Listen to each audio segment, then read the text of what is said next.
Good morning students, मैं देवव्रत और आज हम बीएससी थर्ड ईयर केमिस्ट्री का second lecture elementary idea on crystal field theory इस टॉपिक पर पढ़ाने जा रहे हैं। ठीक है बेटा, यह आपका सेकेंड लेक्चर है elementary idea on crystal field theory. Previous lecture में हमने लिमिटेशंस ऑफ बीबीटी देखा था। आज हम इस चैप्टर का second topic elementary idea on crystal field theory CFT पढ़ाएंगे। ठीक है बेटा, तो सबसे पहले सीएफटी का इंट्रोडक्शन है। सीएफटी का इंट्रोडक्शन देखो बेटा, बीबीटी में कुछ कमियां रह गई थी, उन कमियों को दूर करने के लिए साइंटिस्ट्स ने एक नई थ्योरी सीएफटी दी। ठीक है, अब यह थ्योरी कौन से साइंटिस्ट ने दी थी? यह थ्योरी सबसे पहले बेटा बेथे साइंटिस्ट हुए थे 1929 में, 1929 में उन्होंने दी थी। एक्चुअली पहले बेथे ने यह थ्योरी आयनिक बॉन्ड के नेचर को एक्सप्लेन करने के लिए दी थी, लेकिन बाद में स्लेप, पेनी तथा वॉन ब्लैक ने इस थ्योरी का यूज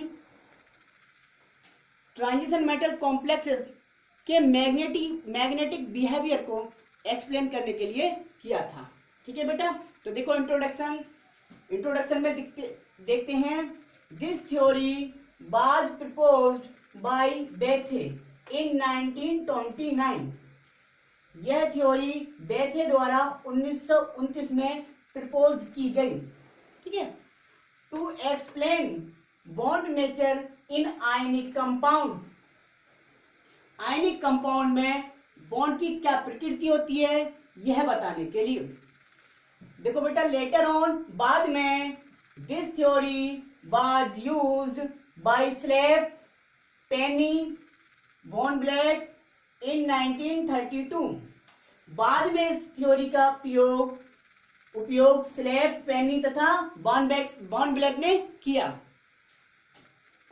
टू एक्सप्लेन समझाने के लिए बेटा the magnetic behaviour of transition metal complexes, यानी कि ट्रांजिशन मेटल कॉम्प्लेक्सेस में मैग्नेटिक बिहेवियर क्या होता है यह समझाने के लिए।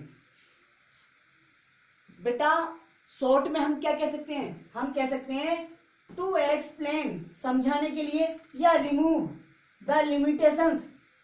ठीक है, जो कमियां रह गई थी बीबीटी में उन कमियों की बात चलिए। टू एक्सप्लेन और remove the limitations of VBT CFT was proposed by Bethe and Van Vleck. ठीक है, बीबीटी में जो कमियां रह गई उन कमियों को दूर करने के लिए बेथे तथा वॉन ब्लैक द्वारा CFT प्रपोज की गई। बेटा यहाँ पर बेथे और वॉन ब्लैक का नाम ही सबसे ज्यादा, क्योंकि इनका योगदान इस थ्योरी में सबसे ज्यादा था, इसलिए इनके नाम से ही थ्योरी फेमस हुई। ठीक है बेटा, अच्छा कोई भी थ्योरी बेटा जब दी जाती है तो उसमें कुछ पोस्टुलेट्स दिए जाते हैं, अर्थात उन्होंने क्या देखा।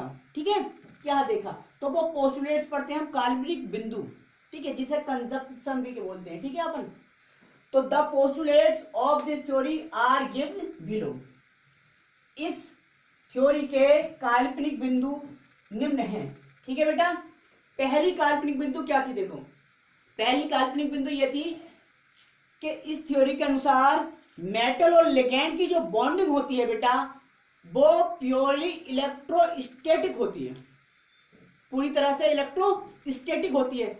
लेकिन बीबीटी हमने पढ़ा था बेटा कि बीबीटी में लिगैंड और मेटल के बीच जो बॉन्डिंग होती है वो शेयरिंग बॉन्ड होता है। शेयरिंग बॉन्ड मतलब कोवैलेंट बॉन्ड बनता था, कोवैलेंट बॉन्ड होता था, शेयरिंग ऑफ इलेक्ट्रॉन्स होती थी। लेकिन यहाँ पे क्या लिखा है? अकॉर्डिंग टू दिस थ्योरी बेटा it is assumed that the attraction between the central metal and ligands is purely electrostatic।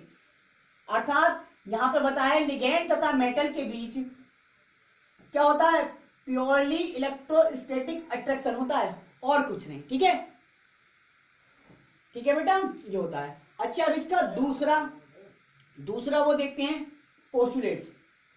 दूसरे पोस्टुलेट्स में बताया बेटा according to this theory negative ligand we have edge point charge। इस theory में क्या बता दिया बेटा? इस थ्योरी में बता दिया जो निगेटिव लिगेंड होते हैं आपके, negative ligand Cl minus, F minus, I minus, ठीक है, ये निगेटिव लिगेंड थे, ठीक है, OH माइनस, NH2 माइनस, ये सारे के सारे निगेटिव लिगेंड जितने भी थे बेटा वो किसकी तरह बिहेव करते हैं ट्रांजिशन मेटल कॉम्प्लेक्सेस में, पॉइंट चार्ज की, किसकी तरह, पॉइंट चार्ज की तरह। Negative ligand behaves point charge, जैसे देखो पॉइंट चार्ज, निगेटिव लिगेंड है ये, पॉइंट चार्ज की तरह बिहेव करेगा। सॉरी यहां पर नहीं दिखा रहे बेटा, ये वाला पोस्टुलेट्स हम मिटा देते हैं। According to this theory, negative ligands behave as point charge, while neutral behaves as dipole. मतलब निगेटिव जो लिगेंड होता है वो तो बेटा पॉइंट चार्ज की तरह बिहेव करता है, और जो न्यूट्रल लिगेंड होते हैं, क्योंकि लिगेंड हमने पढ़ाए थे दो तरह के, निगेटिव और न्यूट्रल, पॉजिटिव भी लिगेंड थे, ठीक है, केवल उसका एग्जांपल एक था हाइड्रोक्सिलियम, ठीक है, नाइट्रोसिलियम, ठीक है, ये वाला एग्जांपल था।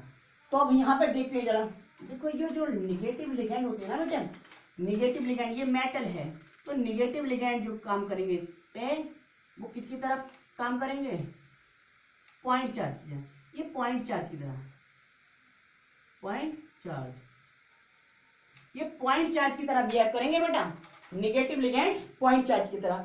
अब न्यूट्रल लिगेंड, न्यूट्रल लिगेंड बेटा कैसे करते हैं, देखो न्यूट्रल लिगेंड जैसे H2 है, न्यूट्रल लिगेंड है, तो ये मेटल है, तो लिगेंड जो न्यूट्रल लिगेंड है वो डाइपोल बना लेते हैं, क्या बना लेते हैं बेटा, डाइपोल, ये डाइपोल, डाइपोल बना लेते हैं, तो इसकी तरह भी आप करते हैं डाइपोल की तरह, ठीक है बेटा, डाइपोल की तरह, ठीक है, सॉरी माइनस प्लस, ऐसे ये डाइपोल बन गया, ठीक है, डाइपोल की तरह बिहेव करते हैं। यहाँ पे ये माइनस होगा क्योंकि मेटल खुद पॉजिटिवली है, ठीक है, तो इसी तरह से ये डाइपोल की तरह बिहेव करते हैं, और निगेटिव लिगेंड पॉइंट चार्ज की तरह, ठीक है, ये हो गया आपका। तो आपका दूसरा पोस्टुलेट था, क्या था, negative ligand behave as a point charge while neutral ligand behave as dipole. मतलब निगेटिव लिगेंड पॉइंट चार्ज की तरह और न्यूट्रल लिगेंड डाइपोल की तरह बिहेव करते हैं, ठीक है बेटा।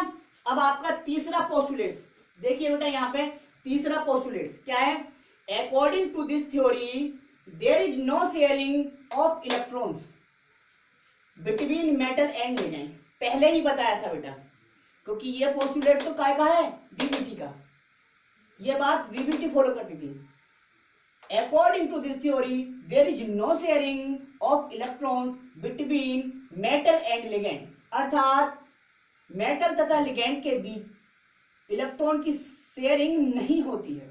इस थ्योरी के अनुसार यह बताया गया है कि मेटल तथा लिगेंड के बीच कभी भी इलेक्ट्रॉन की शेयरिंग नहीं होती है। क्या होता है, इलेक्ट्रोस्टैटिक अट्रैक्शन होता है, ठीक है बेटा। तो तीसरा पोस्टुलेट आप देखते हैं, आप चौथा पोस्टुलेट से बेटा, according to this theory in free metal, बेटा यदि मेटल फ्री है, कोई लिगेंड उसके पास नहीं आया है, फ्री मेटल का मतलब अभी लिगेंड के साथ वो नहीं, लिगेंड के कांटेक्ट में नहीं आई है, या लिगेंड उसकी तरफ को अप्रोच नहीं कर पाए तब। तो according to this theory in free metal all 5 d orbitals, इनकी मेटल के पास d ऑर्बिटल होते हैं, d ऑर्बिटल 5 होते हैं, तो उन d ऑर्बिटल्स की बात चल रही है।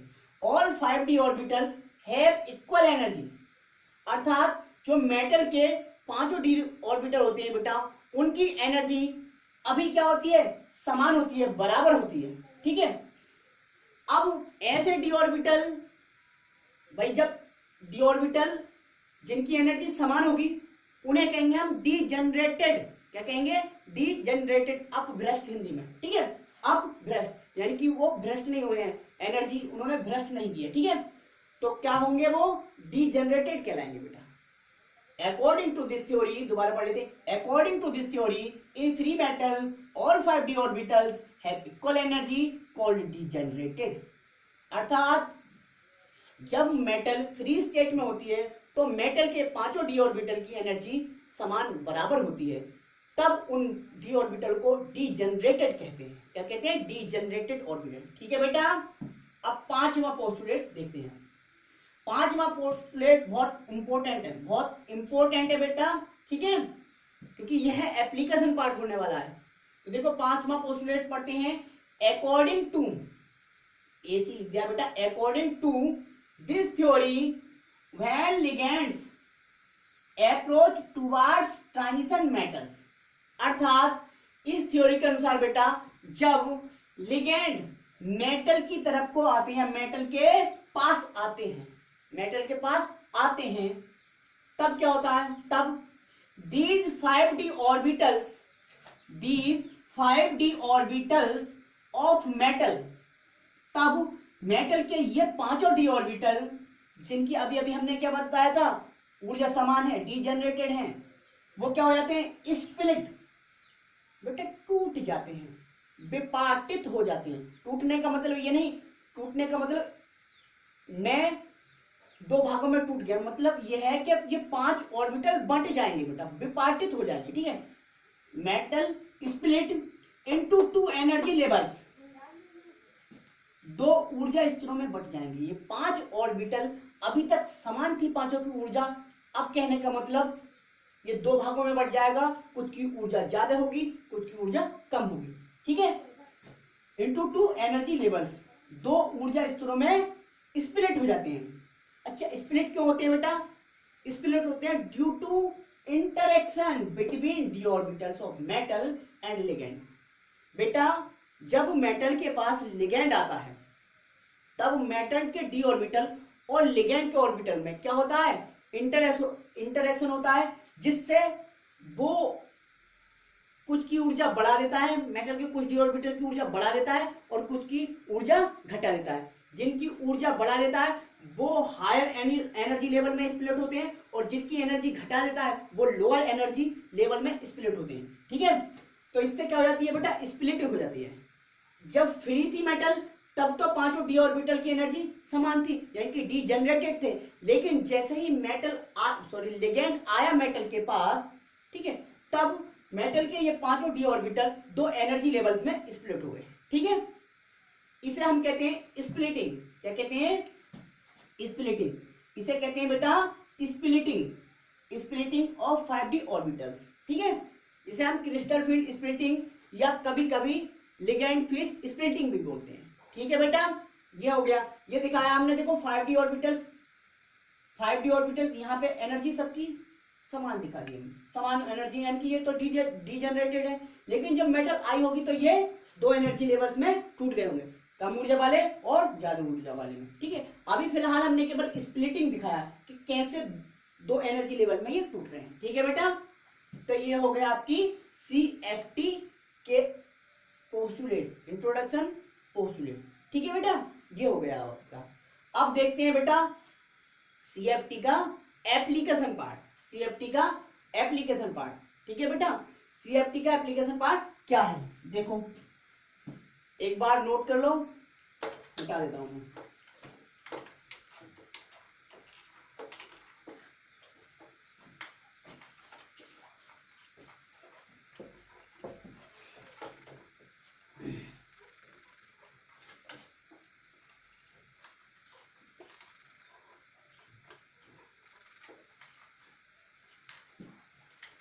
अब देखते हैं बेटा एप्लीकेशन ऑफ CFT। देखें आप, एप्लीकेशन ऑफ CFT, यहां पे ना लिखें, यहां पे लिखते हैं application of CFT, crystal field theory के अनुप्रयोग, ठीक है बेटा। Application of CFT, crystal field theory के क्या अनुप्रयोग। बेटा एप्लीकेशन पार्ट क्या है, एप्लीकेशन पार्ट इस चैप्टर में हम स्प्लिटिंग ही पढ़ेंगे। हमें इसके एप्लीकेशन पार्ट में crystal field splitting in octahedral complexes देखनी है, क्रिस्टल फील्ड स्प्लिटिंग इन टेट्राहेड्रल कॉम्प्लेक्सेस देखनी है और crystal field splitting in square planar complexes देखनी है, ठीक है बेटा।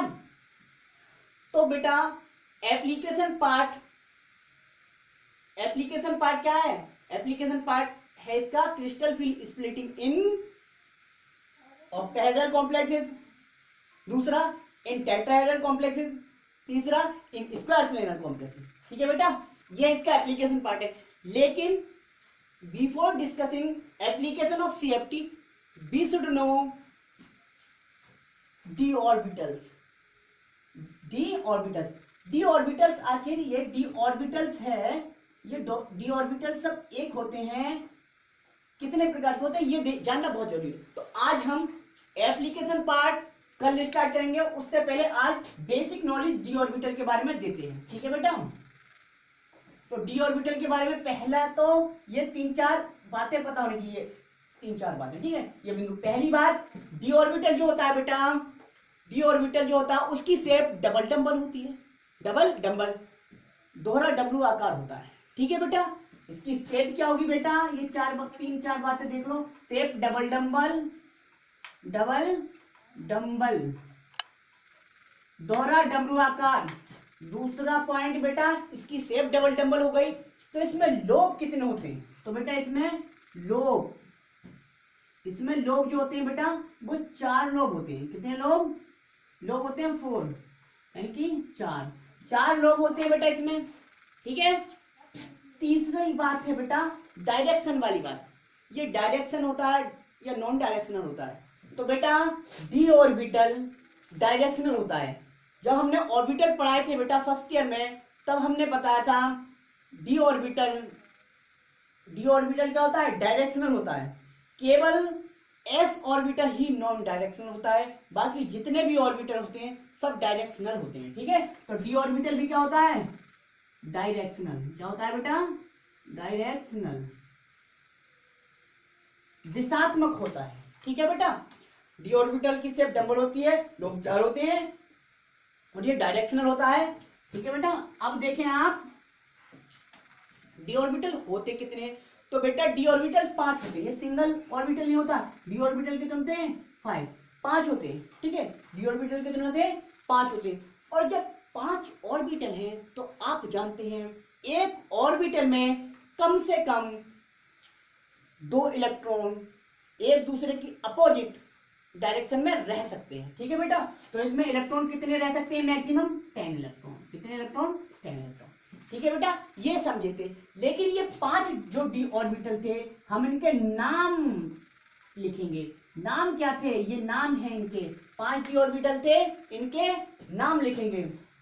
5 डी ऑर्बिटलों के नाम क्या है, तो देखो बेटा ये पहला ऑर्बिटल था dx/, दूसरा d/z, तीसरा dz(x), चौथा dx² - y², पांचवा dz², ठीक है। dx/, dy/z, dz(x), dx² - y² और dz², 5 ऑर्बिटल होते थे। अब ये 5 ऑर्बिटल जो है बेटा, इन्हें लोब, ये लोब, ठीक है, इन लोबों की स्थिति के अनुसार या स्थिति के आधार पर 2 भागों में बांट दिया हमने बेटा, ठीक है। ये लोब हो सकता है कभी कभी एक्सिस पर हो और कभी कभी होता है एक्सिस के बीच हो। तो कुछ ऑर्बिटल इनमें ऐसे हैं जिनके लोब एक्सिस पर होते हैं, जिनके लोब एक्सिस पर होते हैं उन्हें एक्सियल डी ऑर्बिटल, और जिन डी ऑर्बिटल के लोब एक्सिस के बीच में होते हैं उन्हें नॉन एक्सियल डी ऑर्बिटल कहते हैं। Between the axis non axial, on the axis axial, ठीक है बेटा। तो डी ऑर्बिटल 5 थे, dx/, dy/z, dz(x), dx² - y², dz², लेकिन इन्हें लोब के अनुसार 2 पार्टों में बांट दिया है, ठीक है। एक तो एक्सियल डी ऑर्बिटल, दूसरे non axial d orbital. Axial d orbital वे डी ऑर्बिटल होते हैं जिनके लोब एक्सिस पर प्रेजेंट होते हैं, ठीक है। अब एक्सिस पर प्रेजेंट होने वाले एक्सिस पर लोब कौन से डी ऑर्बिटल को होते हैं, तो देखो बेटा डी ऑर्बिटल अब पता चल गया आपको, क्या प्रकार के, 2 प्रकार के। एक्सियल डी ऑर्बिटल, इनका बहुत रोल है बेटा क्रिस्टल फील्ड स्प्लिटिंग में, इसलिए सबसे पहले यह पढ़ा रहे हैं एक्सियल डी ऑर्बिटल। दूसरे क्या होते हैं बेटा, ये मिटा देते हैं हम, देखो एक्सियल डी ऑर्बिटल, दूसरे क्या होते हैं बेटा, दूसरे होते हैं नॉन एक्सियल। क्या होते हैं बेटा, यहां पे देखो नॉन